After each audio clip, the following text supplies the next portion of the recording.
শোনো শোনো দিম্মা দিদার গল্প শোনো, শোনো শোনো গল্প শোনো, দিম্মা দিদার গল্প শোনো। আজকে তোমাদের এক খেয়ালি রাজকন্যার গল্প বলবো। সে বহু বহু পুরনো এক গল্প। এক দেশে একজন বৃদ্ধ আর তার 3 ছেলে থাকতো। মৃত্যুর সময় বৃদ্ধ 3 ছেলেকে ডেকে বলল, শোনো, আমার এই একটা কুটির আর ফুল ফলের বাগিচা আছে। আমি মরে গেলে তোমরা মিলেমিশে সমান ভাগ করে নিও, কিন্তু আরেকটা কথা তোমাদের চুপি চুপি বলে যাই। আমার ফলের বাগিচায় এক বিশেষ ধরনের আপেল গাছ আছে, যার আপেল মানুষের রোগ সারানোর কাজে লাগে। বৃদ্ধের মৃত্যুর পর বেশিরভাগ ফুল ফলের গাছ বড় 2 ভাই নিজেরা ভাগ করে নেয়। ছোট ভাইকে কেবল একটা বাজে পোকা ধরা আপেল গাছ দেয়। বড় 2 ভাই তো খেটে খুঁটে আপেল বাগান আরো সুন্দর করে তোলে, যাতে সুস্বাদু আপেল হয়। নিজেরা তো খাই, আবার বাজারেও বিক্রি করতে পারে। কিন্তু ছোট ভাই হচ্ছে ভীষণ বোকা শোকা, সাদা সিধা, তেমনি কুড়ে। সে সারাদিন সেই পোকা ধরা আপেল গাছের নিচে শুয়ে থাকে। একদিন শোনা গেল রাজার একমাত্র মেয়ে খুব অসুস্থ। যত দিন যাচ্ছে তত সে দুর্বল শীর্ণ হয়ে যাচ্ছে। তাই রাজা ঘোষণা করলেন, যেই রাজকন্যাকে সারিয়ে তুলবে তার সঙ্গেই রাজকন্যার বিয়ে দেবেন, আর সঙ্গে দেবেন অর্ধেক রাজত্ব। দেশে বিদেশে রাজকন্যার এই অদ্ভুত রোগের কথা ছড়িয়ে পড়ল। তার সঙ্গে রাজার সেই ঘোষণাও ছড়িয়ে পড়ল। সেই শুনে ধনী গরিব দেশ বিদেশের নানা রাজা প্রজা সকলেই এসে একে একে যে যা ভাবে পারল রাজকন্যার জন্য ফলমূল ওষুধপত্র নিয়ে আসতে লাগলো। কিন্তু কিছুতেই রাজকন্যা আর সেরে ওঠে না। এদিকে সেই বৃদ্ধের বড় 2 ভাই ভাবল, গিয়ে একবার দেখলে তো হয়। যদি রাজকন্যা সেরে ওঠে তাহলে রাজকন্যা রাজত্ব সবই পাওয়া যাবে।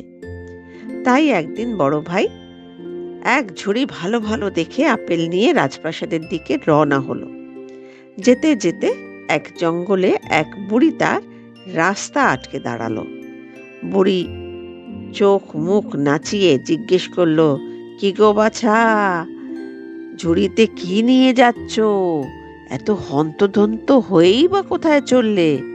ব্যাঙের ছাতা নিশ্চয়ই ওই ঝুড়িতে আছে। বড় ছেলে রাগ করে মুখ বেঁকিয়ে বলল, ব্যাঙের ছাতা হবে কেন? আমি টিকটিকি আর ব্যাঙ নিয়ে যাচ্ছি। রাস্তা ছাড়ো, আমার খুব তাড়া আছে। বুড়িও বিড়বিড় করে বলতে লাগলো, যাও যাও, যা বলেছ তাই নিয়ে যাও। বড় ভাই যখন রাজপ্রাসাদে পৌঁছালো তখন প্রহরীরা বলল, কি আছে দেখি? বড় ভাই বলল, আমার ঝুড়িতে সুস্বাদু জাদুর আপেল আছে, যা খেয়ে রাজকন্যা সুস্থ হয়ে উঠবেন। কিন্তু প্রহরীরা ঝুড়ির ঢাকা খুলে দেখে কোথায় আপেল, টিকটিকি ব্যাঙে ভরা। কাজেই বড় ভাইয়ের আর ভেতরে যাওয়া হলো না। পরদিন মেজ ভাই সুন্দর দেখে আপেল এক ঝুড়ি নিয়ে রওনা দিল। যথারীতি সেই বুড়ি এসে পথ আটকালো। বড় ভাইয়ের মতো মেজ ভাইও ভেঙচে বলল, আমি ব্যাঙের ছাতা নিয়ে যাব কেন? কি নিয়েই বা যাচ্ছি, কোথায় যাচ্ছি? তোমার কি? তোমার জেনেই বা কি হবে? আমার ঝুড়ি ভরা সাপ আর কাঁকড়া বিছে আছে। বুড়িও আগের মতো বিড়বিড় করে বলতে থাকলো, তাই নিয়ে যাও, আমার আবার কি হবে? বলতে বলতে সে কোথায় মিলিয়ে গেল। মেজ ভাই বুড়ির দিকে নজরও দিল না, সে হনহন করে রাজপ্রাসাদের দিকে এগিয়ে চলল। রাজপ্রাসাদের প্রহরী ঝুড়ি পরীক্ষা করতে গিয়ে ঝুড়ি ভর্তি সাপ আর কাঁকড়া বিছে দেখে যে যেদিকে পারল পালিয়ে গেল। এইভাবে অনেক দিন হয়ে গেল, রাজকন্যা কিছুতেই সুস্থ হচ্ছে না।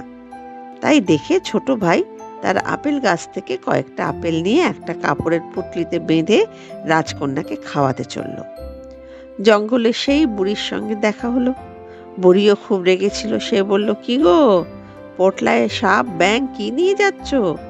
সাদাসিধা ছোট ভাই বলল, না না ঠাকুমা, আমি রাজকন্যার জন্য জাদু আপেল নিয়ে যাচ্ছি, যা খেয়ে রাজকন্যা ভালো হয়ে যাবে আর আমি অর্ধেক রাজত্ব আর রাজকন্যা পাবো।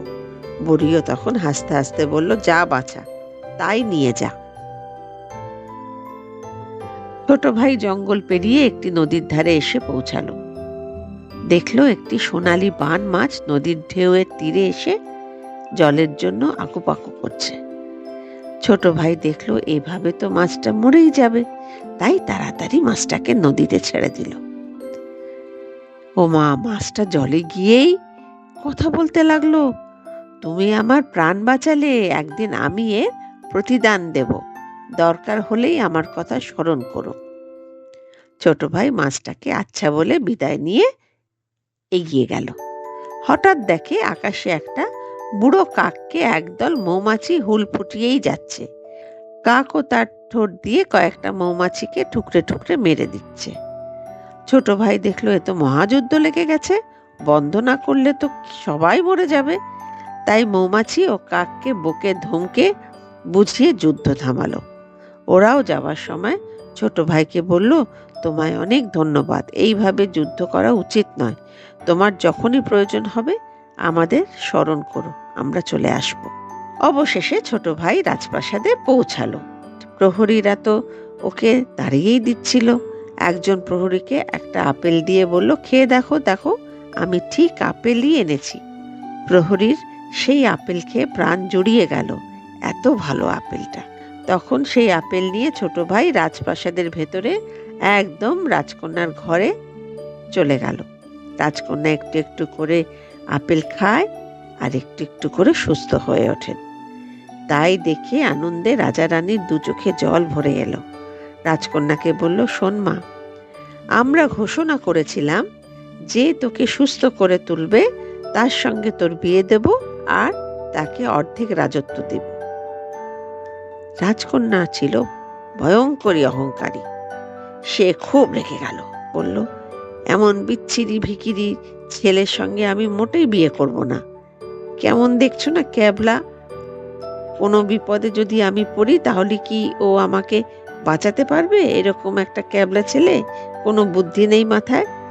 রাজা রাজকন্যাকে এমন ব্যবহার না করতে বোঝালেন, কিন্তু রাজকন্যা কোনো কথা শোনেই না। রাজকন্যা বললেন, ঠিক আছে, 7 বছর আগে সমুদ্রে হারিয়ে যাওয়া হীরের আংটি যদি ছেলেটি এনে দিতে পারে তাহলে বিয়ের কথা ভাবতে পারি। রাজা অনিচ্ছা সত্ত্বেও ছেলেটিকে রাজকন্যার এই শর্তের কথা জানালো। ছোট ভাইও মনের দুঃখে সমুদ্রের ধারে বিষণ্ণ মনে একটি পাথরের উপর গিয়ে বসে থাকলো আর ভাবতে লাগলো, কিভাবে এ করা সম্ভব? 7 বছর আগে হারিয়ে যাওয়া আংটি এত বড় সমুদ্রে কি খুঁজে পাওয়া যাবে? সে এখন কোথায় চলে গেছে সমুদ্রের জলে? এমন সময় ওর সেই সোনালী বান মাছের কথা মনে পড়ল। সঙ্গে সঙ্গে বান মাছটি জলের উপর ভেসে উঠল। সোনালী বান মাছটি বলল, কি হলো ভালো মানুষ, এত চিন্তা কিসের? তখন ছোট ভাই বলল, রাজকন্যা তাকে 7 বছর আগে হারিয়ে যাওয়া হীরের আংটি খুঁজে আনতে বলেছে। সোনালী মাছ বলল, ও এই কথা, দাঁড়াও, বলে এক ডুব দিয়ে মুখে করে আংটিটা নিয়ে হাজির। ছোট ভাই খুব খুশি। সোনালী বান মাছকে অনেক ধন্যবাদ জানিয়ে আংটি নিয়ে রাজকন্যাকে দিল। এবার রাজা রাজকন্যাকে বললেন, দেখো, এই ভালো মানুষ ছেলেটি আপেল খাইয়ে তোমায় সুস্থ করে তুলল, তোমার হারিয়ে যাওয়া হীরের আংটি এনে দিল। এবার তোমায় কিন্তু ওকে বিয়ে করতে হবে, নইলে আমার সম্মান থাকবে না। আমি ঘোষণা করেছিলাম যে তোমায় সারিয়ে তুলবে তাকে অর্ধেক রাজত্ব দেব আর তোমার সঙ্গে বিয়ে দেব, কিন্তু তুমি এমন করলে লোকে যে আমার মিথ্যেবাদী রাজা বলবে। রাজকন্যাও তেমনি নাছোড়বান্দা। এমন ক্যাবলা বোকা বোকা ছেলেকে তার মোটেই বিয়ে করতে ইচ্ছে করছে না। বীর সুন্দর রাজপুত্র তার পছন্দ, সারা জীবনের ব্যাপার। রাজাও বোঝালেন এই ছেলেকেই তিনি বীর করে তুলবেন। রাজকন্যা শেষে বললেন, ঠিক আছে, আর মাত্র একটা পরীক্ষা দিতে হবে, এতে পাশ করলেই তিনি বিয়ে করবেন। রাজা তো খুব লজ্জিত, কিন্তু কিছু করার নেই। বললেন, কি পরীক্ষা দিতে হবে শুনি? রাজকন্যা বলল, বেশি কিছু না, 3 দিনের মধ্যে এক চমৎকার বিশাল খাঁটি সোনার মতো ঝকমকে রাজপ্রাসাদ বানিয়ে দিতে হবে। রাজা তার মেয়ের এই অবাস্তব শর্ত ছোট ভাইকে জানিয়ে বললেন, আমি খুব লজ্জিত, কিন্তু তাও বলছি, এই অসম্ভব কাজ তুমিই সম্ভব করে তুলতে পারবে। তোমার মতো ভালো মানুষের উপর ভগবানের সবসময় কৃপা দৃষ্টি থাকে। তাও বলছি, তুমি যদি নাও পারো, আমি তোমায় ঠকাবো না। আমার রাজ্যের এই অহংকারী রাজকন্যার থেকে অনেক ভালো ভালো মেয়ে আছে, তাদের একজনের সঙ্গে তোমার বিয়ে দেব, আর অর্ধেক রাজত্ব তোমায় আমি নিশ্চয়ই দেব। ছোট ভাই রাজাকে বলল, ঠিক আছে রাজামশাই, আপনি আমায় আশীর্বাদ করুন, তবে নিলে আমি রাজকন্যা আর অর্ধেক রাজত্বই নেব, নইলে আমার কিচ্ছু চাই না। ছোট ভাইয়ের এমন দৃঢ় সংকল্প শুনে রাজার খুব ভালো লাগলো। মনে মনে ঈশ্বরকে স্মরণ করলেন। ছোট ভাই তখন বনে একটি বড় গাছের তলায় বসে মৌমাছিদের স্মরণ করলো। মৌমাছিরা এসে সব শুনে বলে, এই কথা শোনো ভালো মানুষের পো, তুমি আরাম করে ঘুমাও, আমরা তোমায় নতুন প্রাসাদ বানিয়ে দিচ্ছি। সত্যি 3 দিনের মধ্যে রাজবাড়ির পাশে বিশাল প্রাসাদ তৈরি হয়ে গেল। সূর্যের আলোয় মনে হলো যেন সোনার প্রাসাদ। রাজকন্যা এবারও হেরে গেলেন, কিন্তু তার এমন অহংকার যে এবারও বললেন, আর একটা মাত্র কাজ করতে হবে। তা আসলে সে রাজকন্যা, রাজপুত্রের সঙ্গেই তো তার বিয়ে হওয়া উচিত। তাই উনি এটা কিছুতেই মেনে নিতে পারছেন না, এরকম একজন সাধারণ ছেলের সঙ্গে তার বিয়েটা। যাই হোক, রাজকন্যা বললেন, পাতাল লোক থেকে সব থেকে পুরনো আগুনের শিখা আনতে হবে। ছোট ভাইও দম্বার ছেলে নয়। রাজকন্যার ব্যবহারে ছোট ভাইও এবার জিদ চড়ে গেছিল, না, আমাকে হারলে চলবে না। তাই সে কাককে স্মরণ করল। কাক হলো নরকের সঙ্গী, পাতাল লোকে তার অবাধ যাওয়া আসা।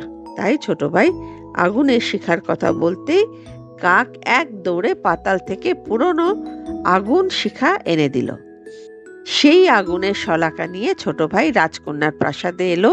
তখন আগুন দাও দাও করে ধরে গেছে। ছেলেটি রাজকন্যাকে আগুনের শলাকা ছুঁড়ে দিয়ে বলল, রাজকন্যা, এত অহংকার ভালো নয়, আগুন নিয়ে খেলো না কিন্তু। এই আগুন কিন্তু নিজেকেই পুড়িয়ে দেবে। রাজকন্যা নিজের ভুল বুঝতে পারলেন। রাজার কাছে, ছোট ভাইয়ের কাছে তিনি ক্ষমা চাইলেন। রাজাও নিজের দেওয়া কথা রাখলেন, রাজকন্যার সঙ্গে ছোট ভাইয়ের বিয়ে দিলেন আর অর্ধেক রাজত্ব দিলেন। ছোট ভাই বহুদিন সুখে শান্তিতে রাজত্ব চালালেন। ছোট ভাই কিন্তু এখন সেই আগের ক্যাবলা ছোট ভাই নয়। রাজকন্যার সঙ্গে বিয়ে হবার পরে সে রাজার আদব কায়দা সব শিখে নিল এবং রাজকন্যা তাকে অনেক অপমান করেছে, কারণ সে খুব ক্যাবলা ছিল বলে। কিন্তু এখন সে নিজেকে নানাভাবে তৈরি করে এক বীর রাজায় পরিণত হলো এবং অনেক দিন সুখে শান্তিতে রাজত্ব করলেন। প্রজাদের বড় ভালোবাসার রাজা সে এখন।